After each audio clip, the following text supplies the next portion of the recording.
रात शांत थी। चारों ओर गहरी नींद में डूबा गांव। बस पीपली तालाब के किनारे हल्की सी सरसराहट थी। आसमान में तारे टिमटिमा रहे थे और पानी की सतह पर चांदनी बिखरी हुई थी। पीपली तालाब में हवा ठंडी हो गई। उस ठंडी हवा में एक रहस्यमयी सिहरन थी, मानो कोई अनदेखी शक्ति वहां मौजूद हो। अचानक किशन और लीला की आत्माएं तालाब के ऊपर प्रकट हुईं। वे एक नरम रोशनी से चमक रहे थे, जैसे चांदनी खुद उनमें समा गई हो। उनकी उपस्थिति से तालाब का पानी भी हल्का सा कांप उठा। बाबा ने रहस्य विद्या किताब से आखिरी शब्दों का जाप किया। उनके स्वर में गूंजती शक्ति और विश्वास ने रात की नीरवता को तोड़ दिया। मंत्र पूरा होते ही आत्माएं ऊपर उठी, फिर धीरे धीरे गायब हो गईं। वे आखिरकार मुक्त हो गए। उनके चेहरे पर शांति और संतोष की झलक थी। बाबा ने पन्ना पलटा। किताब में अचानक नए शब्द उभर आए। वे रघु सेठ के अंत का इशारा कर रहे थे, लेकिन उनका अर्थ अब भी रहस्य बना हुआ था। बाबा ने अपनी दाढ़ी खुजाई, गहरी सोच में डूब गए।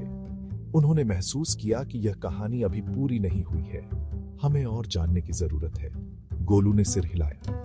रघु सेठ की हवेली, शायद वहीं छुपे हैं सारे जवाब जिनकी हमें तलाश है।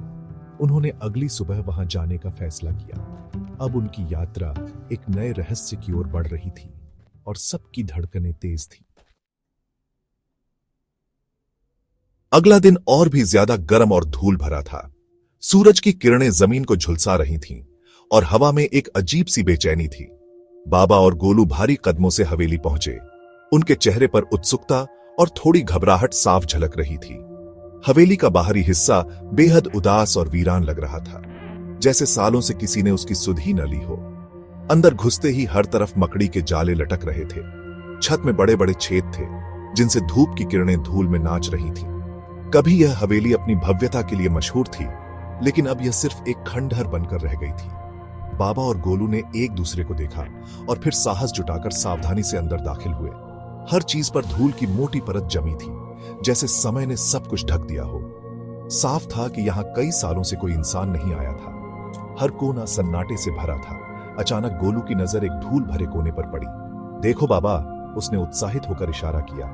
वहां पुराने कागजों का एक बड़ा ढेर बिखरा हुआ था, जिन पर समय की छाप साफ दिख रही थी। उसी ढेर में एक चमड़े से बंधी पुरानी डायरी भी थी, जो बाकी कागजों से अलग दिख रही थी।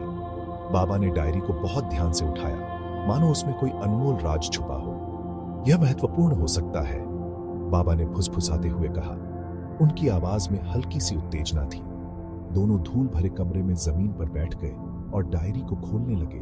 उनकी आंखों में जिज्ञासा चमक रही थी। डायरी के कवर पर बड़े अक्षरों में लिखा था, रघु सेठ। अब उनके सामने हवेली के रहस्यों का दरवाजा खुलने वाला था। डायरी रघु सेठ की लिखावट से भरी थी। लिखावट कांपती हुई थी, जैसे हर शब्द में कोई छुपा दर्द हो। हर पन्ना बीते समय की गवाही देता था और हर अक्षर में पछतावे की छाया थी। यह डायरी लीला के बारे में थी, जिसकी यादें रघु सेठ के दिल में गहराई से बसी थीं। लीला का नाम बार बार उभरता था, जैसे वह हर पन्ने पर अपनी मौजूदगी दर्ज कर रही हो। लीला गई, मेरी गलती, गुस्सा, लालच, ये शब्द बार बार लिखे गए थे, मानो रघु सेठ अपने अपराध को स्वीकार कर रहा हो। बाबा ने जोर से पढ़ा। उनकी आवाज में दर्द और पछतावे की झलक थी। हर शब्द उनके दिल को चीरता जा रहा था। लीला की मृत्यु के बाद रघु सेठ पूरी तरह अकेला हो गया था। घर की दीवारें भी अब उसे पराई लगने लगी थीं। उसे अपने किए पर गहरा पछतावा था। वह बार बार सोचता, काश उसने गुस्से और लालच में आकर वह गलती न की होती। उसने गांव के गुस्से के बारे में भी लिखा था, कैसे समाज की नजरों में गिरना और अपनों से दूर होना उसे भीतर तक तोड़ गया। वह डरा हुआ और अकेला था, हर आहट से चौंक जाता था। उसे लगता था जैसे उसकी गलतियों की परछाई हर वक्त उसके साथ चल रही है। एक जगह लिखा था, परछाई मेरा पीछा करती है, मेरा धन बेकार। अब उसे अपने धन दौलत में कोई सुख नहीं दिखता था। रघु सेठ ने अपने अपराध बोध से खुद को सजा दी थी। वह खुद को माफ नहीं कर पा रहा था। हर दिन अपने किए की सजा भुगत रहा था। कोई श्राप नहीं था, केवल उसके कर्मों का दर्द था। उसकी आत्मा पर बोझ था, जो हर दिन उसे भीतर से खा रहा था। बाबा ने डायरी बंद कर दी, लेकिन उन पन्नों में छुपा दर्द उनके चेहरे पर साफ झलक रहा था। वह अपनी ही बनाई जेल का कैदी था, जहां से बाहर निकलना अब उसके लिए नामुमकिन था। सच्चाई आखिरकार सबके सामने आ गई थी। और रहस्य का पर्दा उठ चुका था। रघु सेठ के लालच ने उसे पूरी तरह बर्बाद कर दिया था। उसके पास अब पछतावे के सिवा कुछ नहीं बचा। गांव के लोग आखिरकार डर और चिंता से मुक्त हो गए थे और उनके चेहरों पर राहत थी। बाबा ने रहस्य विद्या की किताब धीरे से बंद कर दी, जैसे कोई अध्याय पूरा हुआ हो। हर राज में एक गहरी सीख छुपी होती है। उन्होंने बड़े प्यार से कहा, लालच और क्रोध केवल दुख और पछतावा ही लाते हैं, यह सबको समझना चाहिए। गोलू ने उत्सुकता से किताब की ओर देखा। उसकी आंखों में सवाल थे। अब हम क्या करेंगे बाबा? उसने जिज्ञासा से पूछा।